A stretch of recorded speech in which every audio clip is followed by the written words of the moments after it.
Namaste, Jai Bharat. Radical Islam perhaps exists in a very unrealistic platform or claim. The Maududis, they are destructive to themselves and to Islam itself. No one realizes it. Because the fundamental problem with these people are that they're convinced that this life is spurious or unreal.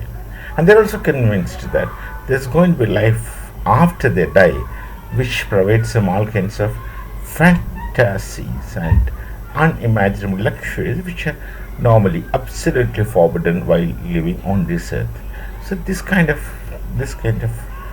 beliefs and convictions enable them to go and do anything for death, because they keep their death as a desideratum for a life after death.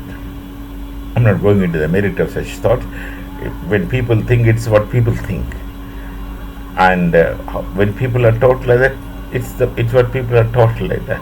When a society behaves like this, it's a society that behaves like this. There's no point for me, or there's no point for anyone else to intervene with their aspirations and faith system and the sources of their faith system. We have an absolute scope of intervening, and we don't intend to intervene because it's a matter of faith or matter of fact with someone's convictions, thinking, existence, etc. Our only aspiration is that such kind of attitude, such kind of faith system, such kind of convictions must not disturb others. So long as it doesn't interfere with the matters of life of others, it doesn't make any difference to anyone. That's for them to exist in whichever manner. But the moment it crosses the boundaries into the lives of other people, it becomes a social problem. And from being one social problem, it has gone spreading forward as a global problem, where many agencies in the globe takes it as an instrument to get their things done. And this is what is more unfortunate than this kind of radical Islam, because the people are using them for their ends. So these people are used as instruments by many big bosses in the world, because they can use them instantly and at once at their service for a jiff. They can make them do anything, because these people need so many other things which the big bosses can provide, and they make them use. You look at the basis of big nations, big people in such countries where the countries which hold those bases have absolutely no say about it, and what they keep there, how they operate there, no one knows. No one means no one of those locals know. They don't even know that our land is being used by somebody else for whatever nefarious purpose they have. But the people have no idea. They are in abject poverty. Tears and sweat and hunger they get inherited, and they are holding it most dear, cherishing it as most dear, whereas their land has been made instrument by their authorities and have been given to someone else to operate. This phenomenon happens all over the world, not just in one country of my reference. No, I don't want to even say that. It happens in many places. This is how the geopolitics operates. So this radical Islam is an interesting thing. Modi is an interesting thing. Look at Bangladesh. Modi, this radical Islam, has reduced the nation to nothing as of now.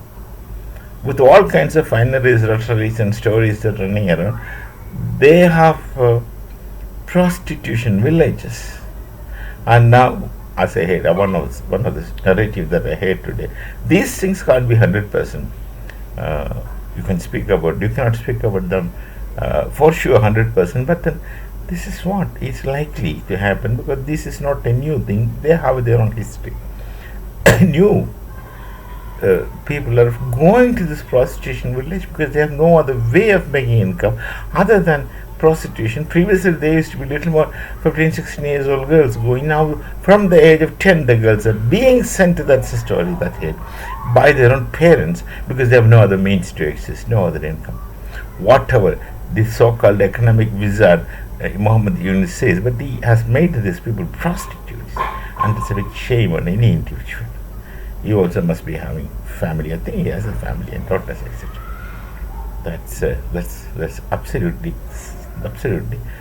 Papa, not sin in that Semitic concept, but Papa in Bharatiya concept. Papa and sin are two different concepts. They belong to two entire categories of understanding. So this kind of things happen, and now this Kerala is a very interestingly funny state where radical Islam is operating very conveniently and absolutely ignoramus. They are at many times. They speak and do things. They take to the street because there's a communist government, and the communists are in hand with the radical Islam because both have no sense of belonging to this nation, and they both don't follow any laws. Communists follow their own laws for their own convenience, and these radicals also do the same thing. So they have a lot of things in common, and they have a nexus.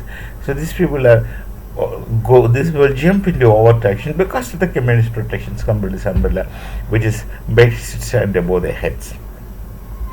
They started boycotting Zudio. Zudio is a popular outlet we have seen all over Bharat, that by Tata, TCS, Tata. And in Zudio, I know they have brought out, this is what I heard about Zudio. I've also gone there with my wife.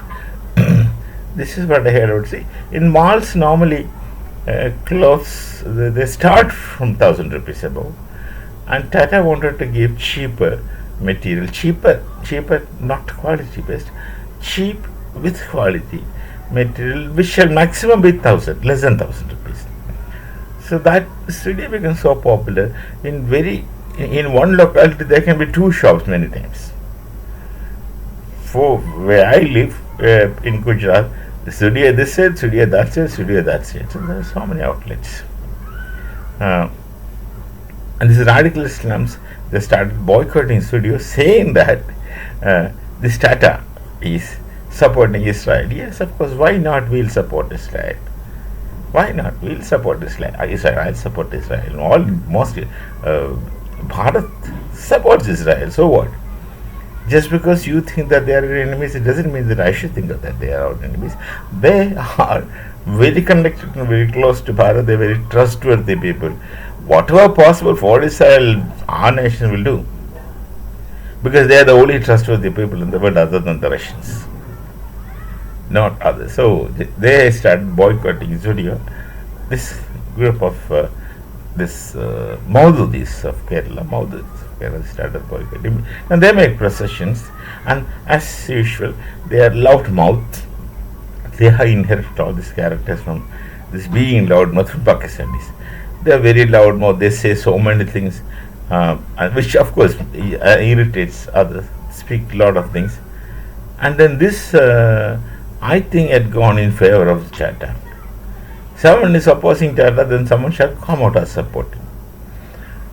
So this is interestingly funny. They boycott Tata, and Tata, which a name that stood by Bharat, that stood for Bharat, that enriched Bharat's every step, had been so trustworthy and so seriously, sensitively and intensely nationalistic. And you thinking about against Tata itself shall be a sin as well as I am concerned, because they had been so great and so supportive of the development of our nation. They are not simply corporates making money. They are into nation building. You talk about road killer, you talk about steel plants, you talk about whatever.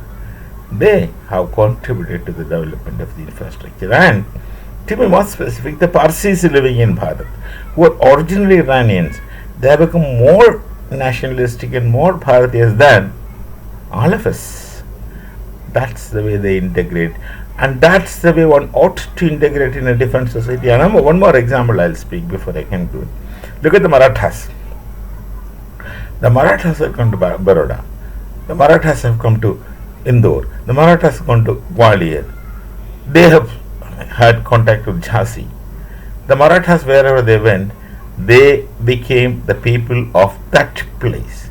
That is what is called as integration. The Gaikwads came and ruled Baroda, and Baroda is made what Baroda is today by the Gaikwads, especially Sayadaw Gaikwad III. And look at Indore. Look at the Holkars. They belong to that place where they had been ruling. And the Gwaliors, Sindhias.